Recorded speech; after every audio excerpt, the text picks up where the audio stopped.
उसमें अब ये देखिए दशहरा का जो पर्व है आज से कितने सैकड़ों हजारों वर्ष पूर्व और कितने मतलब एक और ही युग में, इस युग के पहले जो युग था उसके भी पहले जो युग था उस युग में भगवान राम ने अपने मर्यादा का एक हमें उदाहरण देते हुए और उस वीरता का एक उदाहरण देते हुए कि आपके सामने चाहे जितनी भी दुविधाएं हो, कठिनाइयां हो, हार नहीं माननी चाहिए। हमें एक अपने व्यक्तिगत जीवन में और आध्यात्मिक रूप से तो है ही एक हमें बहुत बड़ा एक ज्ञान और एक बहुत बड़ा हमें ये सीख भगवान राम ने हमें दी।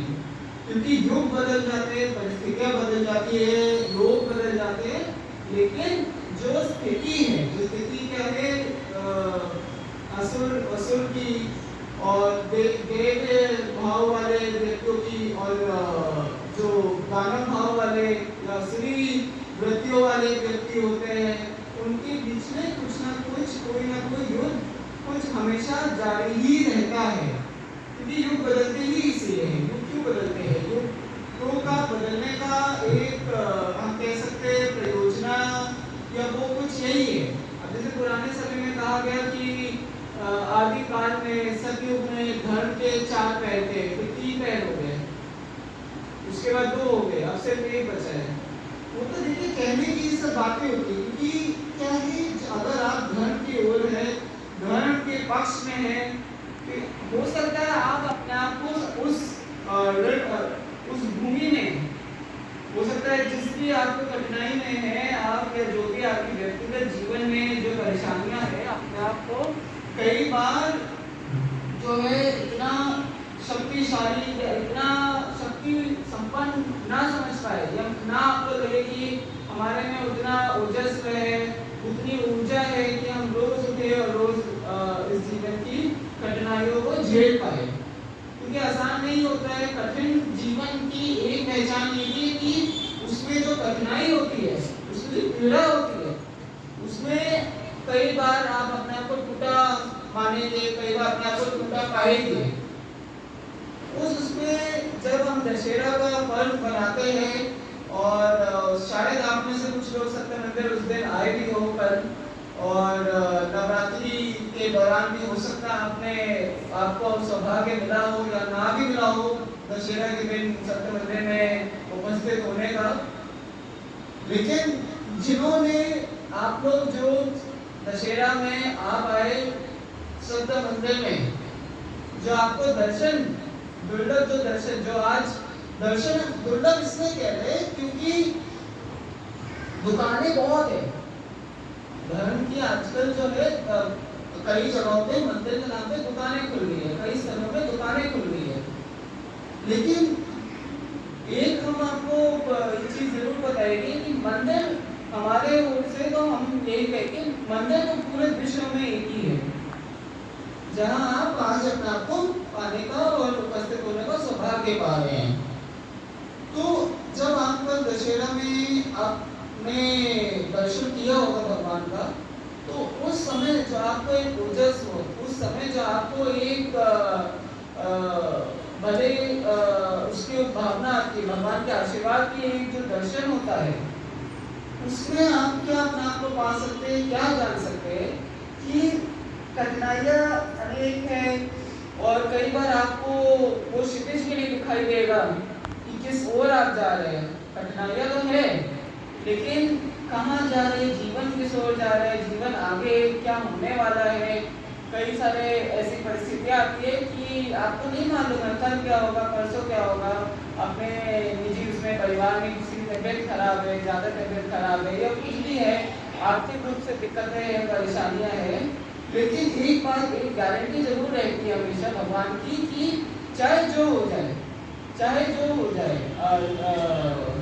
संसारिक रूप से उस समय आपको समझ में आए ना आए या उस समय इतना आपको स्पष्ट हो ना हो, लेकिन भगवान के, अगर आप भगवान के समीप, भगवान को समर्पित आप अपने आप को पाएंगे तो आपका भला ही होगा और भला ही होगा और कल्याण ही होगा।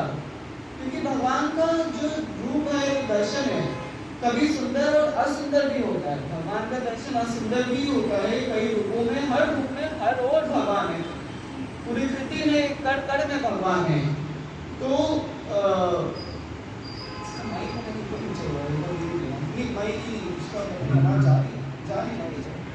इसमें जो है कि भगवान कण कण है, उसमें अगर आप जो है भगवान को उस कण कण में पहचान पा रहे, नहीं पहचान पा रहे, या भगवान का दर्शन कर पा रहे, नहीं कर पा रहे, तो उसमें आपका अपनी एक भक्ति भावना और आपका जो भगवान का समर्पण है, वो आपके उसकी ही पहचान है। क्योंकि भगवान ने क्या कहा है कि भक्ति, देखिए कर्म करना, भक्ति क्या है? भक्ति है कर्म करना। एक भक्त की जो सबसे बड़ी शक्ति होती है वो उसकी भक्ति होती है। और भक्ति कैसे करता है? वो कर्मों से भगवान के लिए मानवता की जो सेवा है, जहाँ आपको यहाँ पर आपने अनेक बार सीखा होगा और जाना होगा, वही सत्य मंदिर में जो आपको प्रथम रूप से जो रोज हर बार आपको बताया जाता है, भक्ति का कोई और शॉर्टकट या भक्ति का कोई और माध्यम या तरीका जरिया नहीं है। अगर आप भगवान के भक्त हैं तो आपकी भक्ति भगवान से होती है और भक्ति में आपके कर्म होते हैं। तो उस भक्ति में जब आप अपने आप को समर्पित पाते हैं, अपने आप को लीन पाते हैं, तो भगवान का एक कल्याणकारी रूप दर्शन तो आपके साथ हमेशा रहेगा ही रहेगा। और हम ये पहले भी आपको बता चुके हैं कि कई बार कुछ कठिनाइयाँ आती है, कई सारी कठिनाइयाँ ऐसे निवारण हो जाती है, कई बार कठिनाइयाँ आने के पहले टल जाती है, आपको मालूम ही नहीं चलता है। हम लोग तो ना कि भविष्य काल देख सकते हैं, आज अभी बैठे बैठे कल क्या होगा किसने देखा है, कहते हैं ना, लेकिन भगवान तो सब जानते हैं, भगवान तो सर्वव्यापी है और सर्वशक्तिमान है। तो कोई भी शक्ति भगवान से ज्यादा शक्तिशाली तो हो नहीं सकती, भगवान की जितना भगवान के आसपास भी शक्तिशाली नहीं हो सकती है। तो अगर आपका पूर्ण रूप से और एक निष्ठ विश्वास, हम एक निष्ठ विश्वास अगर आपका भगवान में है, तो जो है एक निष्ठ विश्वास होना बहुत आवश्यक है। क्योंकि भक्ति में एक दूसरा जो उसका स्तंभ होता है, सबसे जो प्रथम स्तंभ है वो तो कर्म का भय है।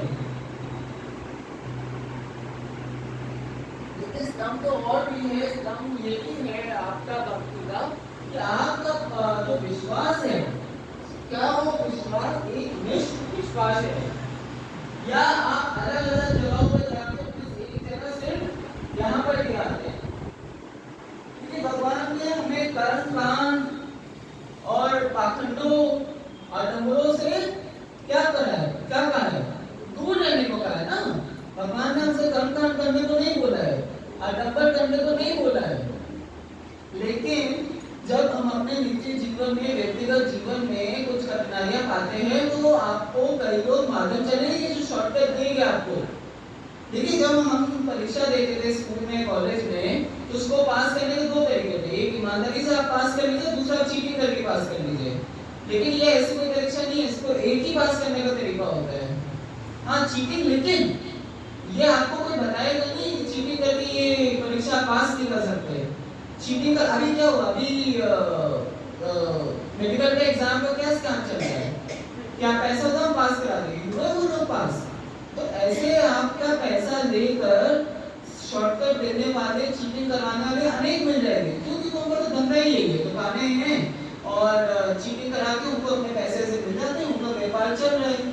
लेकिन उसमें आप लोग फंस जाते हैं, आपका जो जीवन है वो नष्ट हो जाता है और भक्ति तो आपकी फिर अपूर्ण रह ही जाती है ना। और कुछ भी अपूर्ण अच्छा नहीं है, जो सबसे अटल रूप से पूर्ण है, संपूर्ण है, वो तो सिर्फ भगवान ही है। हम आप ये सृष्टि दुनिया, इस सृष्टि में जो भी आप पाएंगे, लोगों को, भावनाओं को पाएंगे, उसमें कुछ अपूर्णता रह ही जाती है। असीम जो है वो सिर्फ धर्म है, सत्य धर्म, यही भगवान का जो दर्शन है वो सिर्फ वही असीम है। भगवान की कृपा असीम है, भगवान का कल्याणकारी रूप दर्शन असीम है, उसकी कोई सीमा ही नहीं है। भगवान के दर्शन की, जैसा कि मैंने कहा, सत्य धर्म न्याय की कोई सीमाएं नहीं है। तो क्योंकि वो आपको वो सीमाएं दिखाई नहीं देती है, तो आपको लगता है कि कहाँ है। निजी जीवन में, व्यक्तिगत जीवन में आपको सीमाएं नहीं मिलती है। क्या होती है? एक परिवार की सीमा होती है, ये मेरा परिवार है, ये परिवार नहीं है, ये अच्छा है, ये बुरा है, या इसके पास सीमाएं अनेक होती है, सीमाएं बाधाएं होती है, इसके आर्थिक रूप से इसके पास ज्यादा है, मेरे पास कम है। तो ऐसे में सीमाएं अनेक होती है। लेकिन क्या होता है, हम उन सीमाओं में ही उलझ जाते हैं, उन सीमाओं को ही काटने और उनसे निकलने में सोचते हैं कि हाँ ये तो है इस जीवन में, सिर्फ ये सीमाएं ही तो है हमारे लिए। लेकिन भगवान का जो दर्शन है उन सीमाओं के बाहर है, उन सीमाओं से हम अपने आप को बांध लेते हैं। लेकिन भगवान का जो दर्शन है वो उन सीमाओं से बंधा हुआ नहीं है। एक सीमा जो हम अपने आप के ऊपर, अपने ऊपर बांध लेते हैं, वो समय की सीमा है। क्या समय की सीमा है? कि कई बार आप सोचेंगे हाँ संडे को मैं 1 घंटे, रविवार को 1 घंटे में मंदिर में दर्शन करूंगा, बाकी तो काम है, जॉब है, कॉलेज है, आईएएस की तैयारी है, डीएम की तैयारी है, एसडीएम की तैयारी है, डॉक्टर की तैयारी है, लॉयर की तैयारी है। भगवान की कृपा के बिना किसी ने कुछ नहीं पाया है, किसी ने कुछ नहीं पाया है। ऊंचा का ऊंचा आदमी, शक्तिशाली से शक्तिशाली आदमी, कोशिश अनेकों ने करी है, फिर कोशिश। अभी दशहरा बना के, कल दशहरा था, क्या हुआ? रावण जो था, महापंडित, ज्ञान की कोई कमी, और ऐसे महापंडित आपको बहुत घूमते हुए मिलेंगे आज के दिन। आज एक नहीं कई रावण घूम रहे हैं समाज में।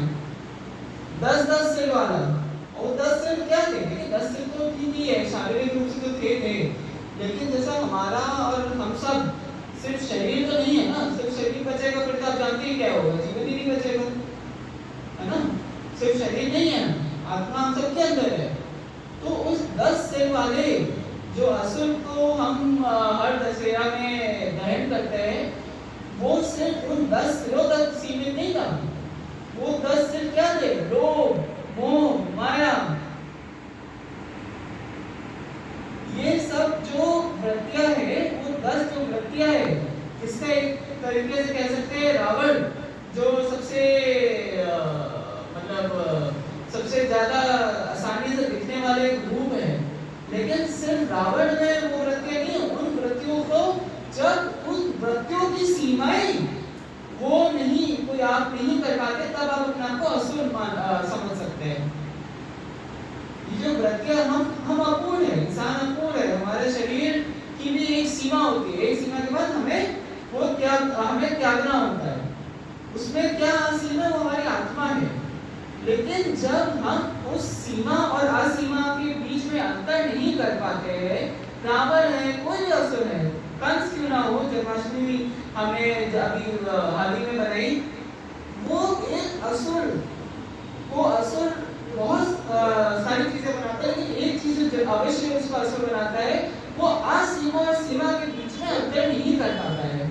क्या उचित है, क्या अनुचित है, क्या सही है, क्या गलत है, ये वृत्तियां हम सबके अंदर है। जो रावण के अंदर वृत्तियां थी वो हम सबके अंदर है। लेकिन एक भक्त उसको सीमित तो करता ही है और उनको अपने वश में करता है। लेकिन जो वृत्तियां होती है ना, ये तो आप उनको अपने वश में कर लीजिए या वो आपको अपने वश में कर लेगी। दो ही होते हैं इसमें, कोई तीसरा रास्ता नहीं है कि कहीं मध्य रास्ता, मध्यम मार्ग मिल जाएगा आपको इसमें। या तो आप उनको वश में कर लीजिए वृत्तियों को, या सीमा ये वृत्तियां आपको अपने वश में कर लेगी। तो जिन चीजों की सीमाएं हैं उनको अपनी सीमाओं में रहने दीजिए, और जिन चीजों की सीमाएं नहीं है, आपके जीवन में किसकी सीमा नहीं है, कौन है जो किसी की जो सांस उनको आप खोलते हैं, मुंह से रहता आप नहीं पीछे सोना तो पीछे से आप जाते हैं।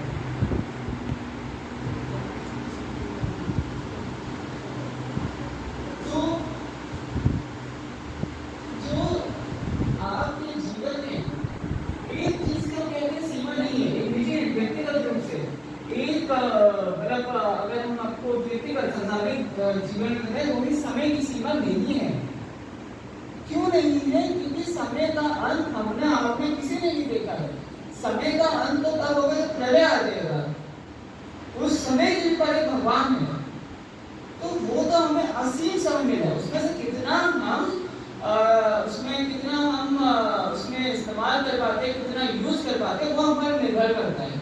लेकिन क्योंकि हम उस समय को ठीक से नहीं इस्तेमाल कर पाते, नहीं उपयोग में ला पाते उस समय को, तो हमें समय की सीमाएं दिखाई देना शुरू हो जाती है। करने वाले ने बहुत कुछ करते हैं। ऐसा नहीं है कि हर जो आदमी कोचिंग सेंटर जाता है वही आईएएस कर लेगा, या वही मेडिकल कर लेगा, वही लॉयर बन जाएगा, या कुछ भी वही बन जाएगा। अनेकों कहानियां, कौन सी कोई तो पिछले साल पिक्चर भी आई थी, एक कोई आई थी आईएएस तैयारी की, कई सारी ऐसी पिक्चरें भी आप लोग देखते ही इधर उधर हमें मालूम है। तो अगर देखिए हर चीज का ना एक आपके पास चयन करने का एक अवसर होता है, पिक्चर ही देखना क्यों ना हो। तो उसमें हमने देखा कि कई सारे, और अखबारों में जब भी आईएएस का रिजल्ट आता है आप देखते हैं कि कोई सब्जी वाले का बेटा बना है आईएएस, तो क्या है कि आपको जो पद मर्यादा या जो भी आपको चाहिए, जब आप उसको उसके लायक होंगे तभी वो आपके पास आएगा। और भगवान की कृपा के बिना नहीं आता है, कुछ भी नहीं आता है, गारंटी है। भगवान की कृपा जिसके पास नहीं, वो क्या है, हमारे जीवन ही भगवान की कृपा है ना। तो समय तो असीम है, उसमें हम कितनी सीमाएं बना लेते हैं कि 1 घंटे ये करेंगे, 3 घंटे क्या करेंगे। अभी जो घड़ी है, घड़ी भगवान ने कितना बनाई है? घड़ी हमने अपने पहचान के लिए बनाई है कि भैया अभी 7 बज रहा है, अभी 6 बज रहा है, सुबह 4 बजे ऑफिस आना है, शाम को 5 बजे ऑफिस से वापस आ जाना है, शाम को 6 बजे बच्चों को खाना देना है, 8 बजे बच्चों को सुला देना है। ये भगवान की का एक घड़ी बताती है हमें।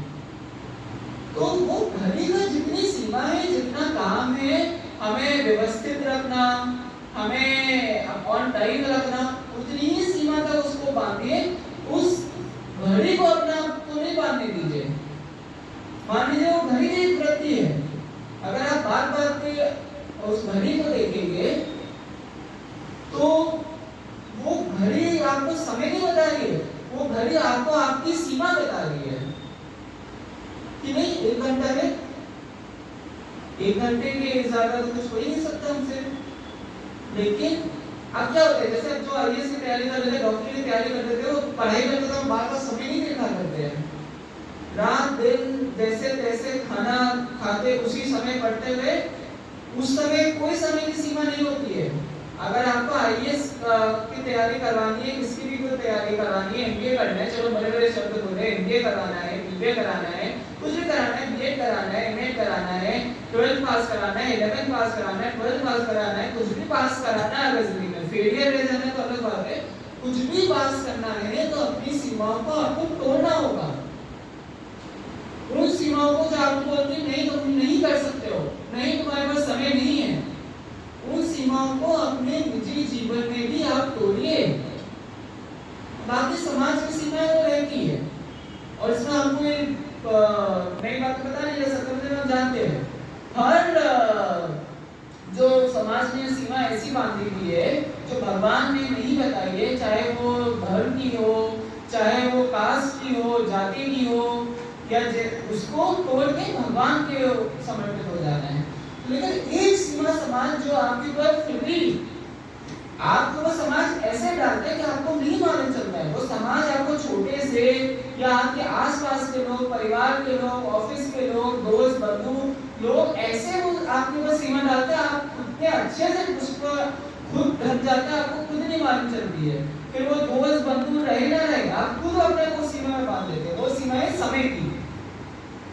समय हसीन है, समय अगर जब आप निकाल लेंगे ना, जैसे अगर आपको किसी चीज में अगर रुचि है, किसी चीज को आपने अगर ठान लिया, तो वो आपको उस समय घड़ी नहीं देखनी पड़ेगी, नहीं मालूम चलेगा कभी सुबह 8 बजे या शाम को 8 बजे है। और ऐसा होता है, आप किसी भी मेडिकल या लॉयर या आईएएस या बीएड एमएड जो करते हैं उनसे पूछेगा कैसे आपने पास करा, उन्होंने ये नहीं बोलेंगे कि हमने सुबह 1 घंटे बस कर लेता था, फिर खाना खाता था, फिर जॉब करता था, फिर बच्चों को खाना देता था, फिर बाहर जाता था, फिर दोस्तों के साथ घूमता था। ऐसे मैंने पास करा।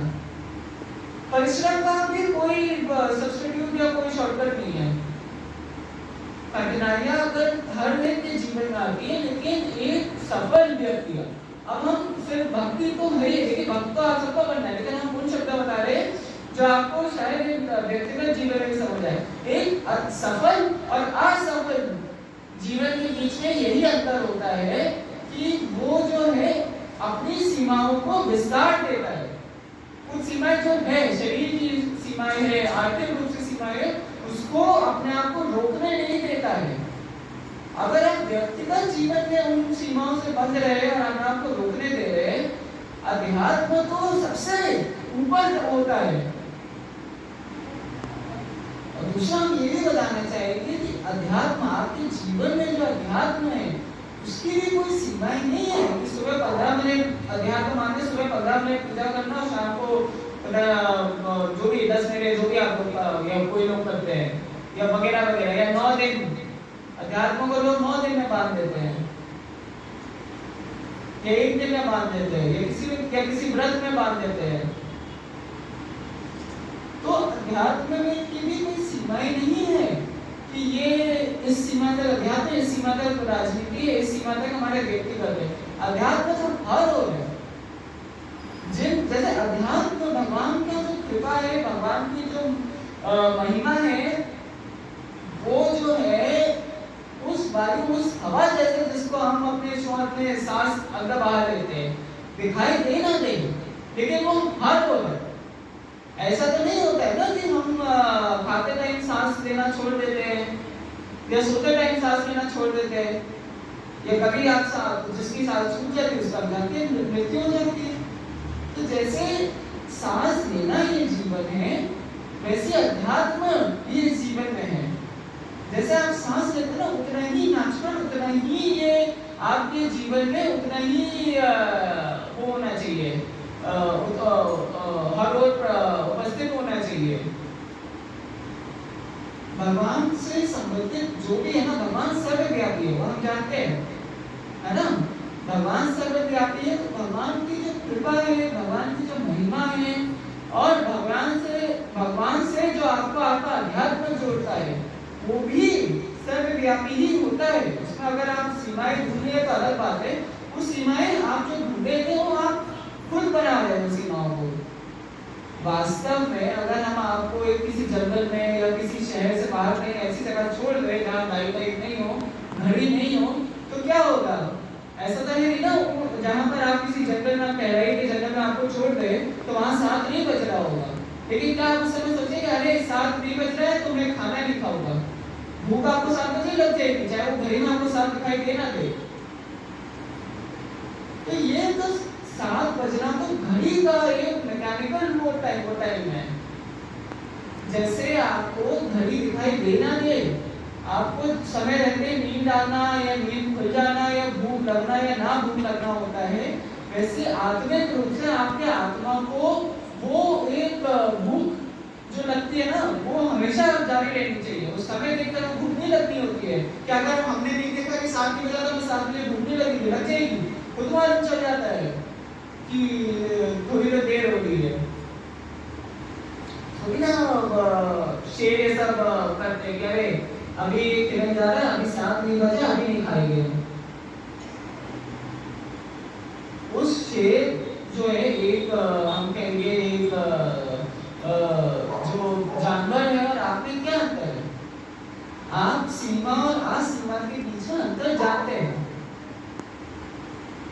अंतर ये भी है कि उसका मन उसका ज्यादा शुद्ध हो, उसकी जो वृत्ति है वो कर रहा है, लेकिन आप अपनी वृत्तियों को अपने उसमें कंट्रोल कर सकते हैं, उन वृत्तियों की सीमाएं बांध सकते हैं। शेर का तो भूख लगी है, वो जो खाना है वो खाएगा, वो अगर समय रहते हैं उसको क्रिकेट खा लेगा, घास भी खा लेगा, पत्थर भी खा लेगा वो। लेकिन आप तो इंसान है ना, आपको मालूम है कि ये मांसाहार नहीं करना है। आपके पास अब तो ना आप लोग जंगल में भी चल रहे हैं, भैया जो मिल गया खा लिया। थोड़े तो मतलब हम पिछले कुछ 10, 15, 20 हजार साल में आगे बढ़ गए ना। तो भगवान राम ने हमें जो सीख दी है उसकी भी युगों से कोई सीमा नहीं है कि आप उसको परिवर्तित करते रहिए कि भैया आज से 10 साल पहले तक तो भगवान मर्यादा पुरुषोत्तम थे और आप हिंसा के प्रतीक बना दिए गए। भगवान की जो सीख है उसमें ना बंटवारे ना करें और ऐसे ही समय का भी बंटवारा ना करें। समय उतना ही आप बाकी जितना आपको व्यवस्थित होने के लिए आवश्यक है निजी और व्यक्तिगत जीवन में, उतना मत बांटिए कि आप खुद ही बढ़ जाए समय में कि पूरे दिन हम सुबह ऑफिस जाएंगे और पूरे दिन ऑफिस में हम अपने माता पिता से बात नहीं करेंगे क्योंकि हम तो ऑफिस में हैं और सिर्फ शाम को हम बात करेंगे। अगर माता पिता अगर आपका कोई मतलब भगवान न करे कोई जान पहचान का अगर हॉस्पिटल में भर्ती है तो समय देखकर तुम उनको कॉल करेंगे। उस समय अगर आपके पास डॉक्टर का कॉल आ गया तो आप नहीं देखेंगे कि अरे मेरे ऑफिस या कॉलेज में या स्कूल में ब्रेक चल रही नहीं चल रही है, आप छोड़ के आ जाएंगे। तो वो जो आपकी प्राथमिकता है वो भी आप समझिए कि क्या कथम है, कहाँ किसकी कितनी प्राथमिकता है। ये बहुत हम कोई भी आप एमबीए की तैयारी कर रहे हैं, घर में अगर आप कुछ अपना जो भी मैनेज कर रहे हैं, खाना बना रहे हैं, जो भी कर रहे हैं या स्कूल जा रहे हैं, कॉलेज जा रहे हैं, कंपटीशन में तैयारी कर रहे हैं, समय को निर्धारित करना